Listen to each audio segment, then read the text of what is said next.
Well, good evening to everyone. It's good to be back and to be with everyone. Let's begin with a prayer. Dear Heavenly Father, please be with our discussion tonight as we ponder our role in caring for those who need us. Help us discover new ways to support those who need care and also to give support to those who are giving care. In Jesus' name, amen. So our topic tonight is United States faces caregiver shortage and the rising costs. In the news. Back in the early 2000s, senior care specialist Wendy Jane Carroll saw the first signs of a silver tsunami in Southern California, a tidal wave of aging Americans washing over a shrinking pool of caregivers. The problem was compounded by the soaring costs of elder care. Back then, she says to Deseret News, the average American couldn't even afford the cost. Today, the situation has only grown worse for those needing care and those who offer it. And in spite of the fact that elder care is expensive, much of that money is not being shared with the caregivers themselves. Carol reports that she has worked alongside caregivers who often earn what she considers to be poverty level wages. Wealthy nations, including the United States, have been threatened by a demographic time bomb for years. By 2060, 155 million Europeans will be 65 or older, roughly 30% of the population. In Japan, where a third of the population is already 65 or older, there will be a need for 2.72 million nursing care workers by 2040. 1 in 6 Americans is age 65 or older, a group that will approach 1 in 4 in 2050. While many of that age group can care for themselves, many cannot. We are all living together, says Joanna Hoffman, a senior research leader at RAND Europe.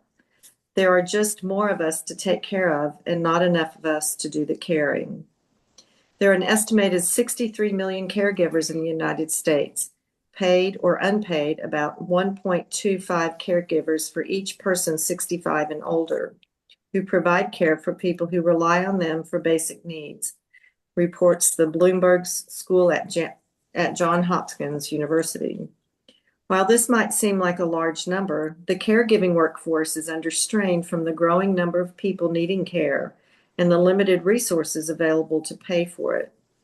The Bureau of Labor Statistics projects that demand for personal care and home health aides will increase by 21% between 2021 and 2031.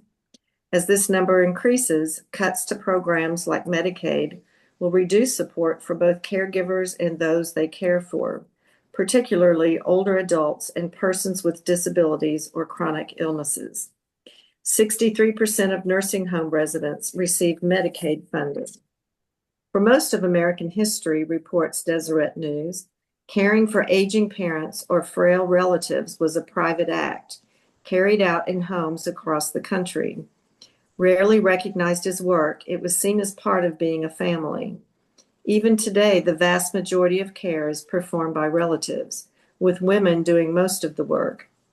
In her book, The Age of Dignity, Preparing for the Elder Boom in a Changing America, I-Jen Poo estimates that 48 million Americans provide unpaid care for loved ones, labor valued at $600 billion. In 2012, Janice Will was diagnosed with Parkinson's, a condition that causes parts of the brain to deteriorate.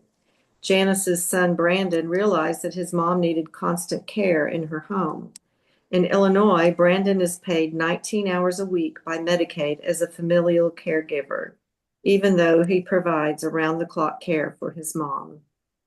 Janice, 73, has seen the emotional, physical, and financial strain of needing care, and she spoke to ABC News about how often feeling like a burden to her son. He likes to tell me I'm not a burden, but I feel like a burden because he would have been on a career in New York, she says. He sort of edited his dream to be different by including me. Brandon, 42, reminds his mom that she is not weighing him down. Parkinson's is the burden, he says. It's one we share. Because of the changing structure of many families in the United States and abroad, caregiving has become a paid profession for many. Traditionally, it was the woman's role to stay home and care for parents and children, says health law attorney Stacy Lee to Bloomberg. But it is very common now to have two working parents, and as a result, there is not that pool of free labor to care for a population that is living much longer than they did 40 or 50 years ago. Individualism, urbanization, and economic demands have also been factors in caregiving becoming an institutionalized and commercial industry. But despite this shift, commercialized care has become inaccessible for many families.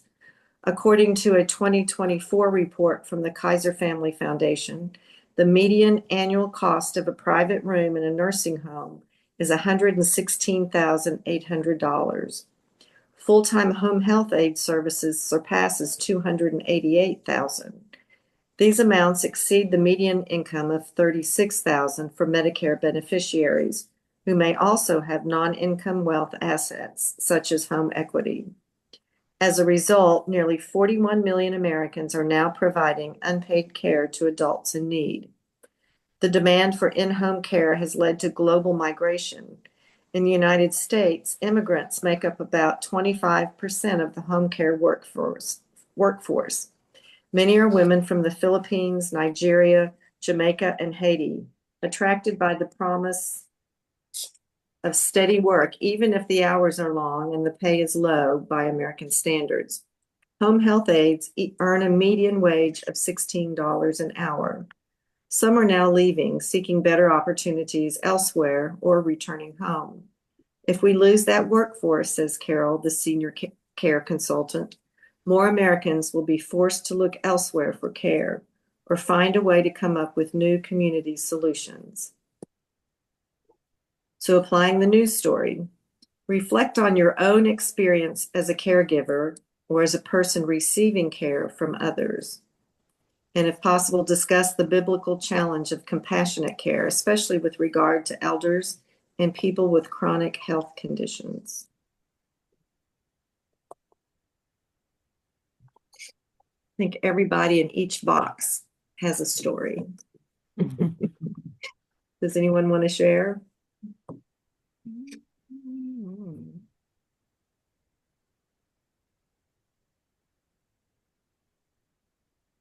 My parents retired in the mid to late 60s, and Dad was already having physical problems. He got to a point where he really had trouble walking when he retired, walked with two canes.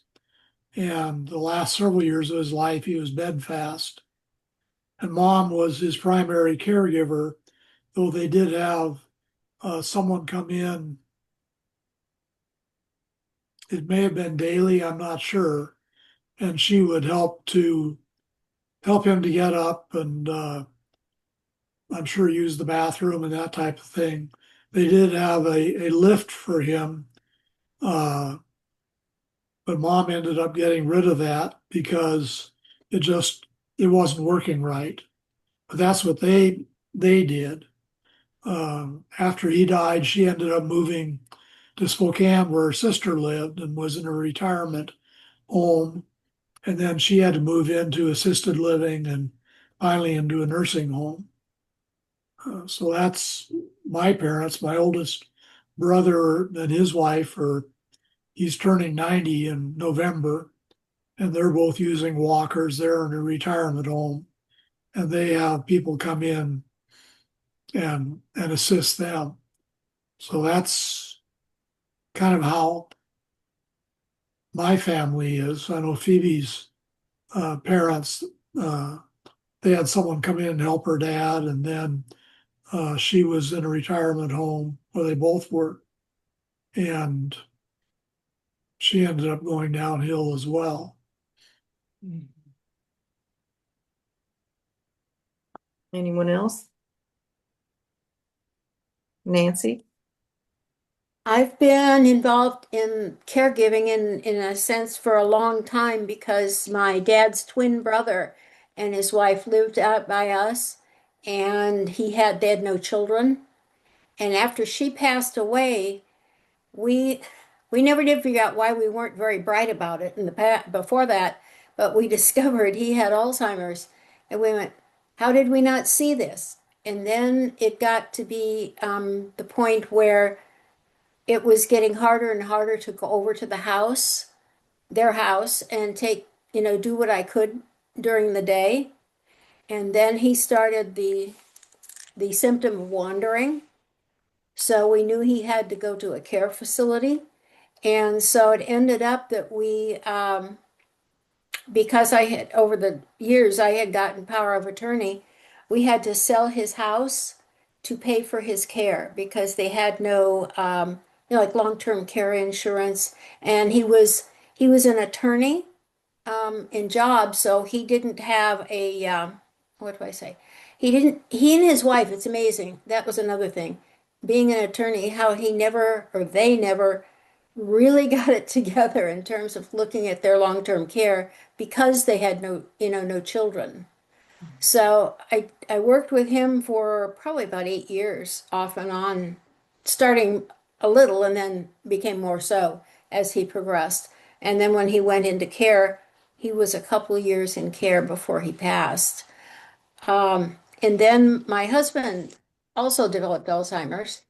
So I was his caregiver for probably about 9 years altogether because, as you know, it's a gradual disease. It's not something you just come down with and that kind of thing. So his symptoms, as they got worse and worse and worse, I got to the point where I really couldn't, I was losing my my mind in a sense, or my faculties. I was just kind of really slipping away because I couldn't sleep well because he wandered. So I wasn't sleeping. I was, but not a good sleeping. And then finally, my daughter says, "You're moving to Texas." So that is how I got here. Um, and it's and he ultimately had to end up in care here. I thought I could care for him here, um, but that did not last more than a little over a year, about 18 months, that kind of time frame. And then he just had to go into a care facility because it just got so far beyond, his needs got beyond what we could do. And so I think that's a big thing for people is being able to, um, I would say, have something where they can help out themselves or have a property they can sell, like we did for my uncle.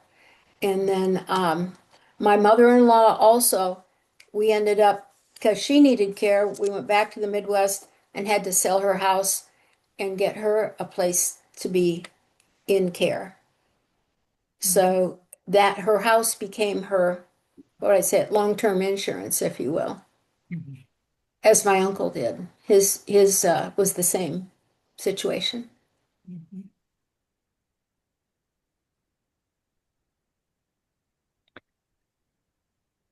Okay. My parents died young. My father was only 45 and he was sick for 6 months and died. So there was, no caregiving at that time. My mother, too, was young. She was 65, and we lived in California. She lived in Ohio, and she had to retire from teaching, which was time anyway. And I brought her to California to live with us.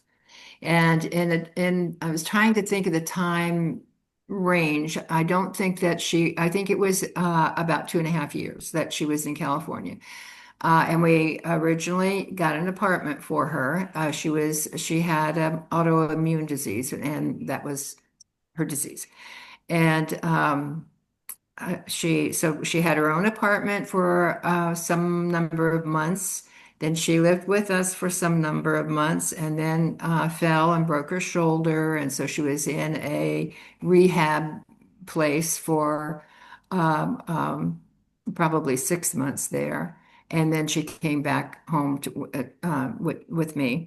And I had hospice care for her. And her last months uh, were shared by neighbors and kids. Our kids didn't live in California at that time, but they came to spend time with her. Well, Amy did. She lived in San Francisco, though. So I was blessed to have people near that would come and read or spend time with her. I'm very blessed that her mental capacity was great until and at the end she was in the hospital. I had to call 911. I couldn't wake her up one morning, and it was only 3 days, I think, before she died. And actually, she had they revived her when she got to the hospital, and she said to me, "Don't ever do that again." I was so at peace. Don't ever let them do that again, which gave me peace. And I got to quit now.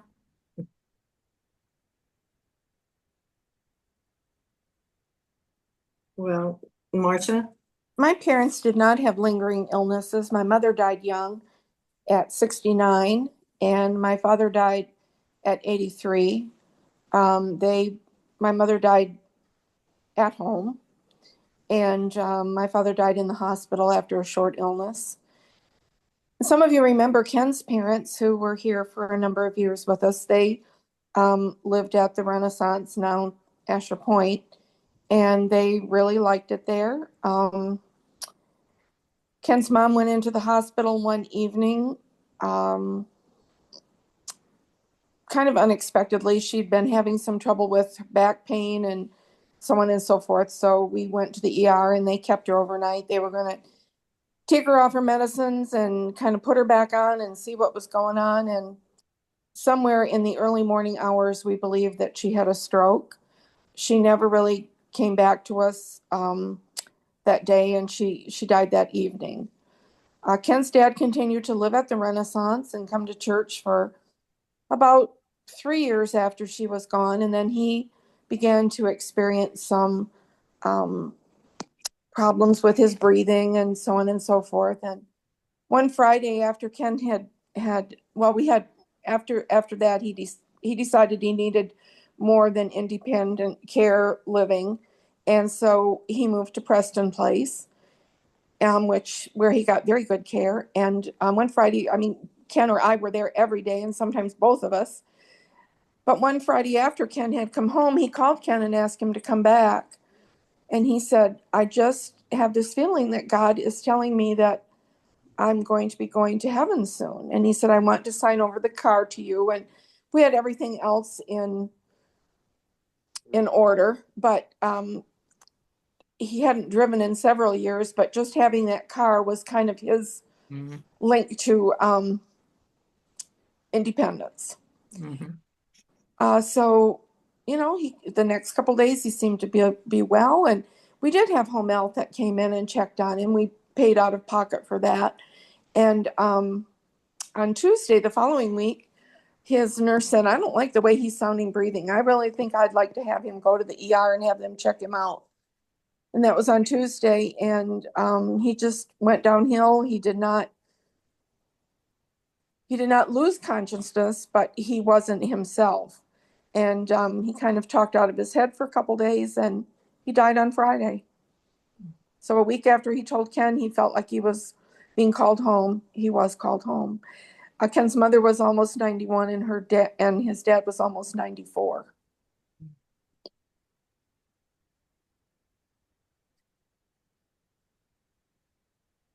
Well, Billy and I guess it's been 8 years ago. We're so blessed to have both of our parents still living, who were almost 90 at the time, and never dreamed that his parents, who were the epitome of health, would go before my parents did.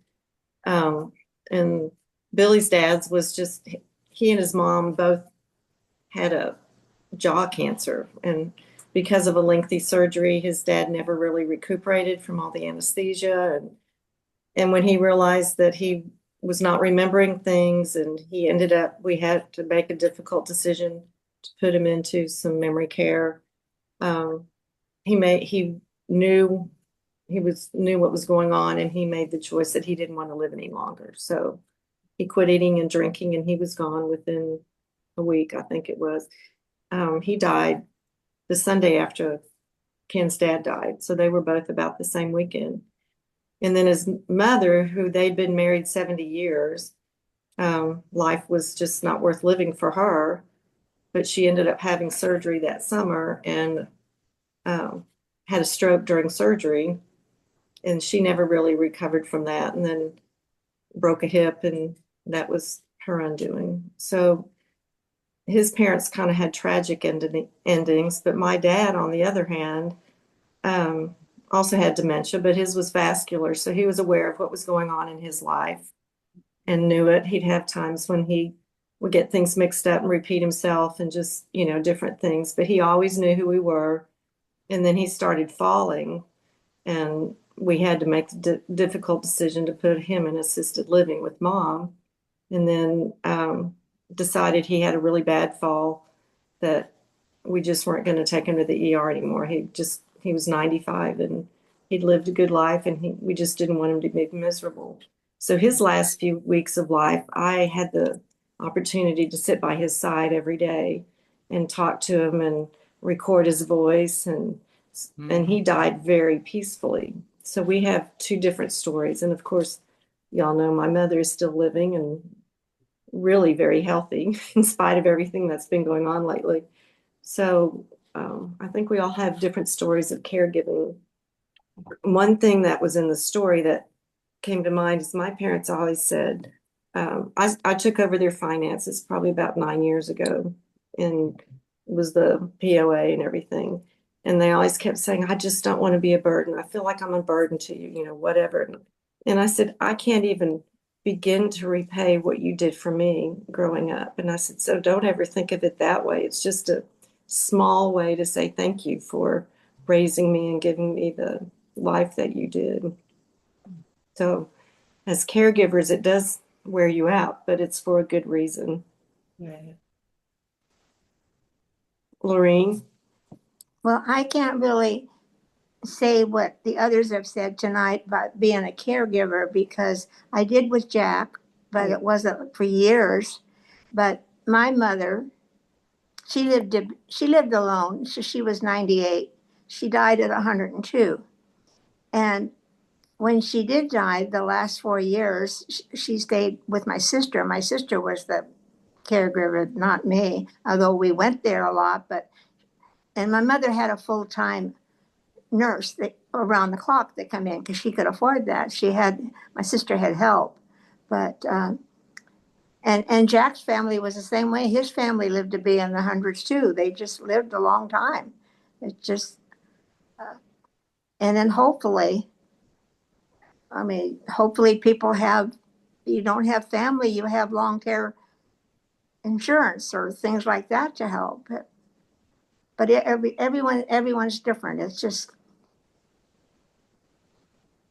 Well, as far as the church is concerned, I mean, with all of Billy's health issues, I've always said that, if I needed something, I would call all my church family, And every time we come home from the hospital, Lorene would have her famous pasta fagioli or whatever you call it, soup on our front porch. So we would have a meal when we got home.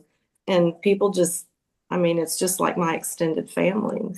And so I always feel like I'm going to be taken care of, or if something happens to me, Billy would be taken care of. So. And I said that earlier. Linda Bort and I went up today to see Eileen and Mabel. And then while we were there, Henrietta had been there and Margie had been there. Not Peg, not you, Peg. No, help me. Linda? Could it be Linda? No, now this bothers me when we're talking about having your facilities, like Sally. Sally was in contact with her, yeah. Mhm. And so, that's just a little bit I saw. Just think of how many more from our church that I didn't even know that went to call on them. Mhm, mhm. Okay, well, let's look at some of the big questions. We've pretty much answered the first one. Um, when, if ever, have you received care from others? And if you felt like a burden, how did you address those emotions? And if not, what helped you to avoid such feelings? Marcia? Well, we can certainly talk about care from our church family within the last 2 years when we had that terrible fire and lost our home. I'm going to brag on Billy and Carol because we were on the road coming back, and Carol just said, "Don't go to the house, just come right to our house, just come right to our house." And they just took us over and were wonderful to us for many days. And I can't tell you enough about what Carol did to try to find our cat, which Carol sat out in the blistering sun in late July on a concrete driveway with fresh litter and cat food, calling for her. And then our church family stepped up and had that wonderful shower for us, that wonderful kitchen shower for us. And we, of course, use those utensils and things that we were given every day. And we just think about the people and love the people who helped us get back on our feet.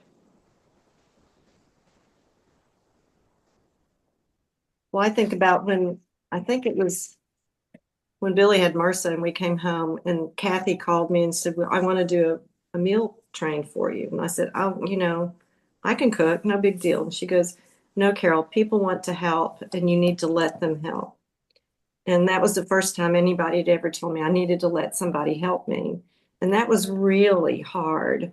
But I can tell you that was probably the best time of my life to see people come in and visit with us. And I just feel close to others. So I think just the fact of people coming to your home and wanting to do something for you goes a long, long way. Yes, Marcia?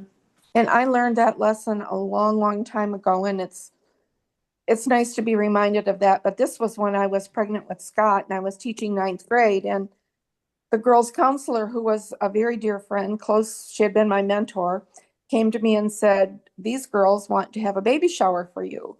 And of course, it was the girls that didn't have much to start with. And I said, "Oh, no, no, they can't do that." And she just took me by the arm and said, "Listen, you are not going to deny them the pleasure and the happiness of doing this for you. So look at it a different way." And so that was my first comeuppance where somebody said, you got to step back and let somebody help you and let them have those good feelings. And so many times over the years, I have relived those thoughts, just like you shared now, Carol. Well, let's skip number 3 and go to number 4. How can the church do a better job of elder care, and what can it do to equip its members for such service? I think we do a good job emotionally, but I think about the people who can't afford assisted living or in-home care. Is there anything that we can do in that area? Because I know not everybody has that ability to be able to private pay. My family's fortunate that my parents do, but can you think of any ways that we can help in other ways?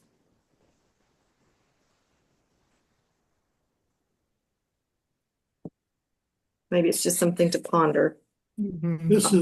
This is somewhat off the topic, but when I was in Midland, sometime after we left, we had a lady that uh, started a respite care, you might call it, for the caregivers. And I think it was every Friday afternoon, um, they could drop off whoever was in their care at the church fellowship hall, and they would have food and activities for these people so that the caregivers could do whatever they needed to do, go grocery shopping or do a movie or whatever. But it was to help the caregivers. And that's an aspect we don't often think about. They did that for a number of years. Of course, they had to have all kinds of health code Mhm. licenses and that type of thing. But the congregation was willing to do that to help the caregivers. I don't know that there's any place in our area that does that. Does anybody know of any place, Marcia? There used to be, and I'm trying to think what it was through. It used to be called Time Out. And my neighbor volunteered there a couple days a week. That's how I learned about it.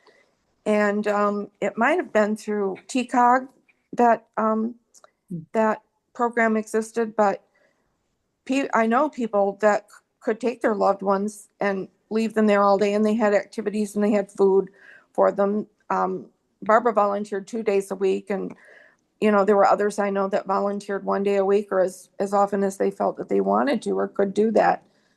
But I know that Ralph has explored that for Shar, but it no longer exists. He found out that that COVID killed it, and after that, it just never returned. It hasn't come back.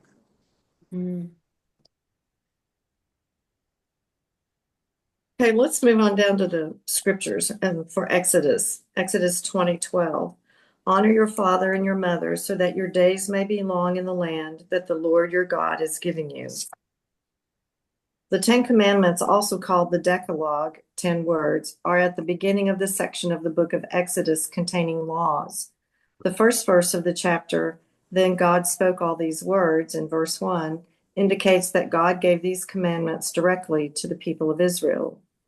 Most of the commandments are prohibitions, you shall nots, but two are expressed affirmatively. Remember the Sabbath day in verse 8, and honor your father and your mother in verse 12. Sabbath keeping is in the portion of the Decalogue concerning our relationship with God, while honoring parents is in the portion of the Decalogue concerning our interpersonal relationships. Honor your father and your mother mandates respect and reverence for one's parents. Obedience is not explicitly stated. The commandment cuts across gender lines and applies to mothers and fathers, daughters and sons. The commandment contains the promise that honoring your parents will result in a life in which your days may be long in the promised land. Paul describes this as the first commandment with a promise, so that it may well be with you and you may live long on the earth.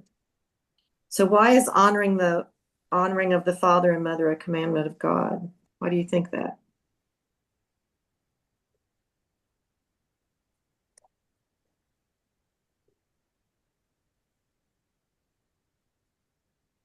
Well, they gave birth to us or adopted us, one or the other. They raised us. Well, family is important in God's family. So how does keeping this commandment result in benefits such as a life in which things are well with you?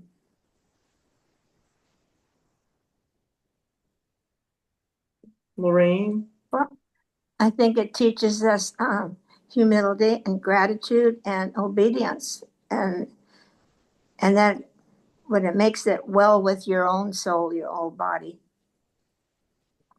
Marcia, did you have your hand? No, but I was thinking about how things are well with you these days, especially. It seems like we're cognizant of so many families that are distraught or are in dispute or are in disarray. And I don't think that's what God wanted at all for families. I think about my mother's family particularly because she was one of 9 children. And they lost their father just before the Depression started. And my grandmother and those 9 children had to pull together to make a living. And they certainly honored my grandmother as years went by and cared for her. They all did live well, they didn't all. My mother and another sister lived out of town, but the rest of them lived in the little town where they were born and raised. And it was very easy to get to see grandma, several times a week. Some of her children could even walk there to see her. But I remember her home when we would be there visiting, filled with aunts and uncles who were coming and going and making sure she was okay and well taken care of. Well, I know I may not be like everyone because I came from a really good family, and not everybody does, but I do it because I am grateful, not because I'm commanded to. That's all right. Let's look at Mark 34. As Jesus went ashore, he saw a great crowd, and he had compassion for them because they were like sheep without a shepherd, and he began to teach them many things. Before Jesus feeds the 5,000, he sees a great crowd and has compassion for them. The word passion comes from the Latin word for suffering. We sometimes forget this when we speak of romantic passion or the passion that someone has for a hobby. But passion is rooted in suffering, which was made clear in the Mel Gibson movie about Jesus in Jerusalem, The Passion of Christ. The feeding of the 5,000 takes place in Galilee. If a movie were to be made about it, it would be called The Compassion of the Christ. Not passion, but compassion. Take the word apart and you find that it means with suffering or suffering with.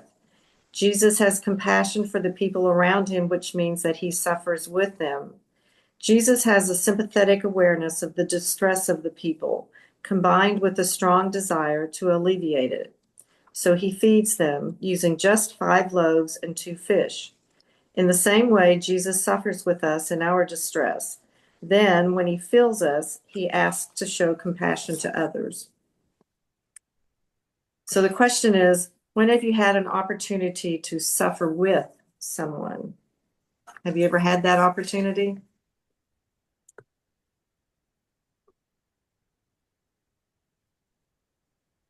Well, I've seen Billy hurt a lot, and it's not an easy thing to watch. But I think sometimes it makes you more empathetic when you see someone who's gone through a lot of pain and they come out of it stronger and, a better role model for others who may be going to go through it in the future or do. And so you turn something painful into something good. What role does the church have in alleviating the distress of suffering people? And how does this work to honor Jesus?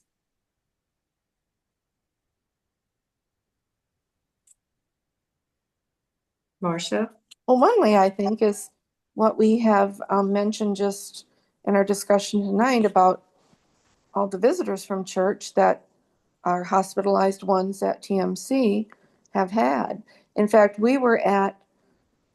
was at the church on Monday, Ken went with me, and I got the birthday cards for October and November, and we asked about both Curtis and Mabel, and Kathy said, well, I'm going to ask you not to go visit them today. Wait a day, because this one and that one and the other one has already been up there and they've had a lot. So that's, I think where we come in with visiting those that are ill, taking food to those that are ill, sending cards, any way we can to bolster somebody's spirit. And I think in a way, at least for me, when I minister to someone else, in turn, it's a ministry to me too. Definitely. Marcia? I'll share with you something that Eileen told me a number of years ago. We had a mutual friend, Mary Nell Youngblood. Her husband had been very active in scouting, and so that's how, well, he was the scout executive here for Grayson County for a number of years, and so that's how we got to know him and Mary Nell. And they lived next door to Curtis and Eileen when they lived off 56, not where they live now, but when they were still in their home. And after Clarence was gone, Mary Nell was by herself there. They had a daughter in Dallas, but Eileen would go over several times a day and just check on Mary Nell and see how she was and if she needed anything, And Eileen said, I said to Eileen, that's such a blessing for her. And she said, but it's a blessing for me too. She said, every time I go over, I get a blessing. And I've thought about that a lot too. Well, Well, I think it's called filling your bucket. When you care, sometimes when you care for somebody, your bucket gets a hole in it and just all the energy runs out.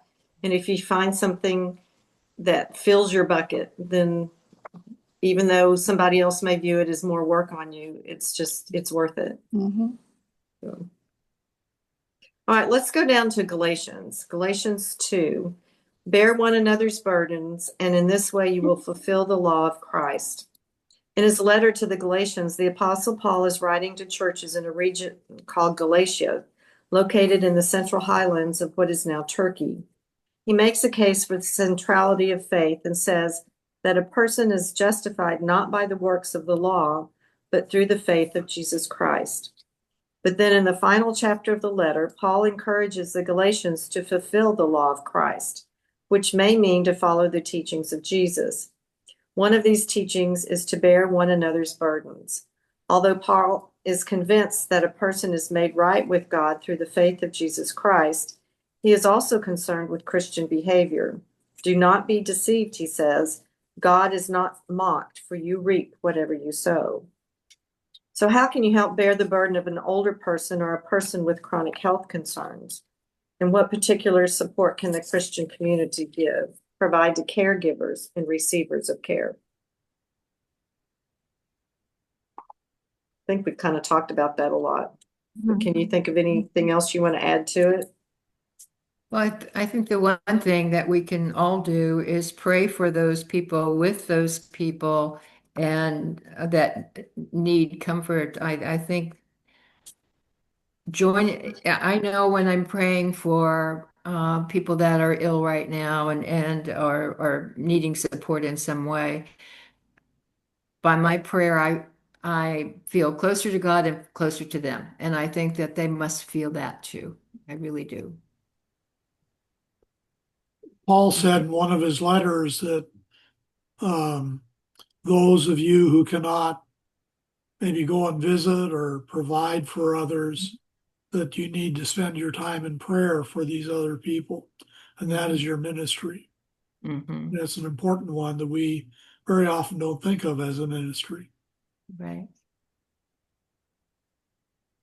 Sometimes I struggle with, you're supposed to pray for others. Well, if I forget to pray one day, is it going to mess up my plea to God? But that's not the answer. The answer is you have to trust that God will do what's right and you have to accept it.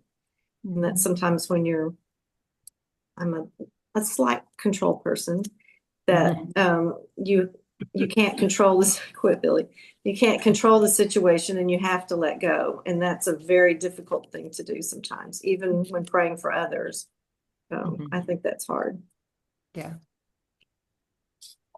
All right, we've had a great discussion, but I'm going to look under further discussion number 3. I like this one. Senior care specialist Wendy Jane Carroll asks, shouldn't your departure be just as holy and sacred as when you were welcomed into this world? She challenges us all to build values of compassion, respect, and intergenerational support into new caregiving frameworks to ensure aging populations are cared for with dignity and communal solidarity. What more can you do for people at the end of life? What can your church do? And try to offer at least one concrete example. Anybody have anything that think of?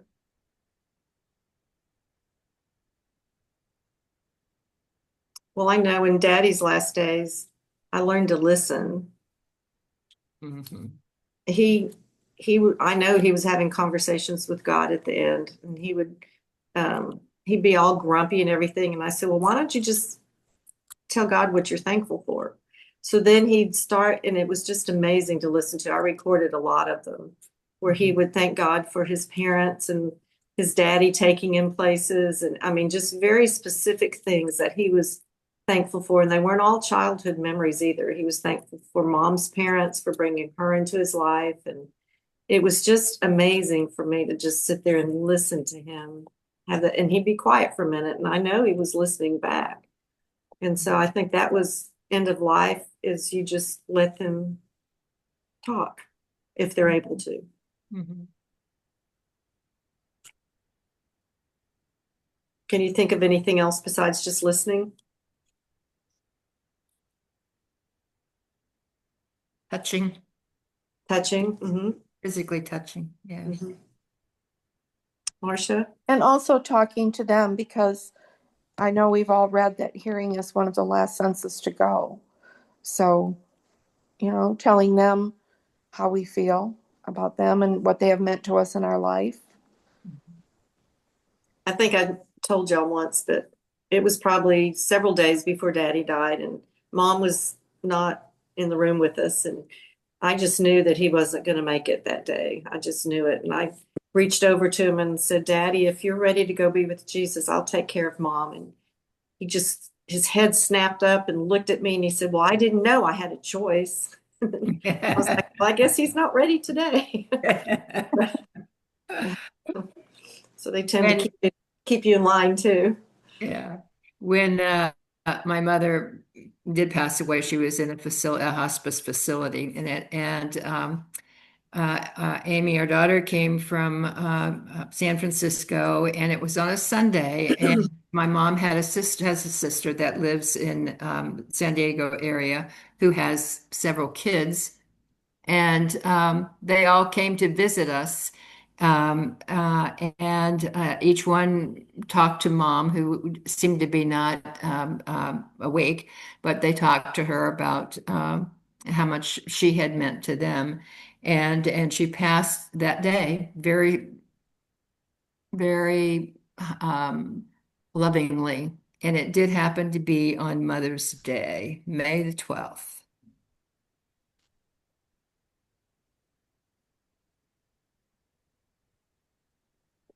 Sometimes that's a really hard day to lose someone, but it's also a day to honor them too.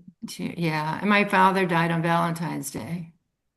So, Makes you wonder sometimes why mhm. those special days are picked. Yeah. Yeah. Any final thoughts? Marcia? I will just say that our experience with Ken's mom and dad, we know that they chose to wait until we were not with them to leave. Yep. Kenlin and I were with Ken's mom the last few minutes. Ken had taken his dad just a little bit before that because he was exhausted. We'd been at the hospital from 6 a.m. until this was probably 8 or 8:30 at night. And he just said, "I've just got to go and lie down." But Kenlin and I stayed behind and we talked to her. And I said, Mom, if this is your time to go, it's okay. We're going to miss you, but it's okay. And we barely got into our car. Then they called and said she was gone.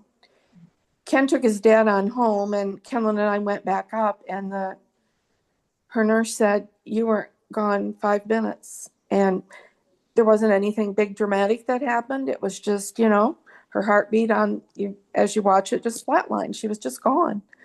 And Ken's dad was the same way. Ken had been with him that whole day on Friday.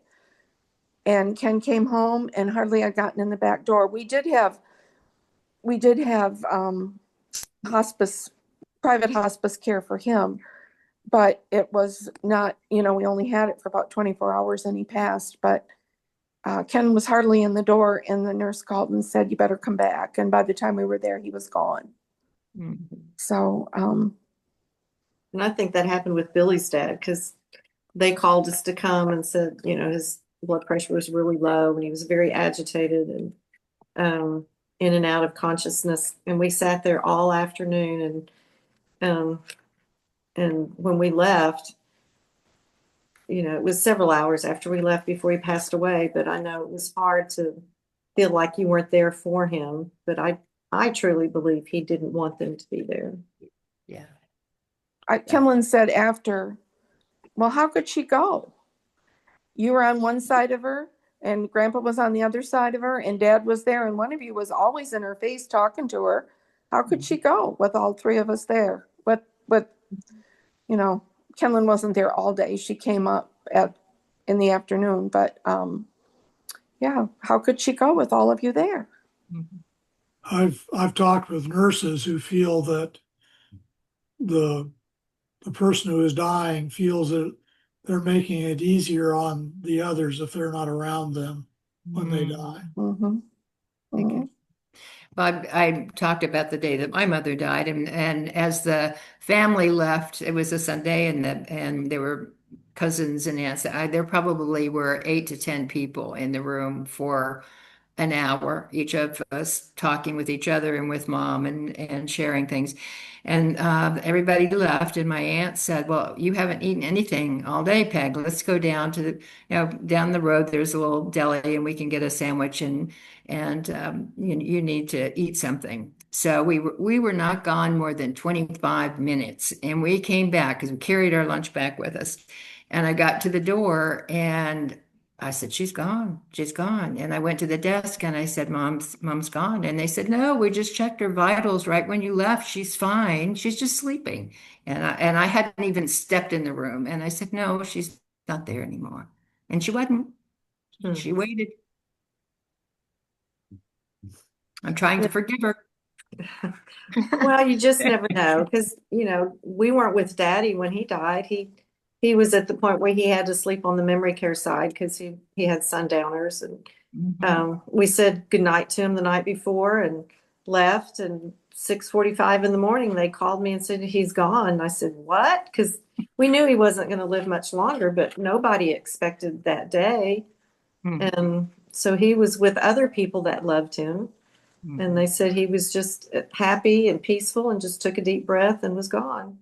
Mhm. And I'm thankful that I actually got to see him when he was still sitting in the chair where he died, and he just looked so peaceful. So I'm very thankful for that. It's a very good memory for me to Yeah. see that peace. Well, this has been a good and emotional discussion, but thank you all Yeah. because I knew this Thank you. wasn't going to be easy, but we made through. So, responding to the news, we do most of this, but if possible, just continue to reach out to others. And if you can think of things that we can do to help any differently than what we're already doing, then we want to keep thinking about that. So let's close with the prayer. Help us, Lord God, to honor our mothers and our fathers and to serve those who have provided us with parental love and care. Make our church community more attentive to the needs of elders and inspire us to bear each other's burdens and so fulfill the law of Christ. In Jesus' name, amen. Amen. Amen. Thank Thank you you, all. Carol. Thank you, Thank Carol. Thank Carol. you. Thank Enjoy you, and we'll see you next week. Okay.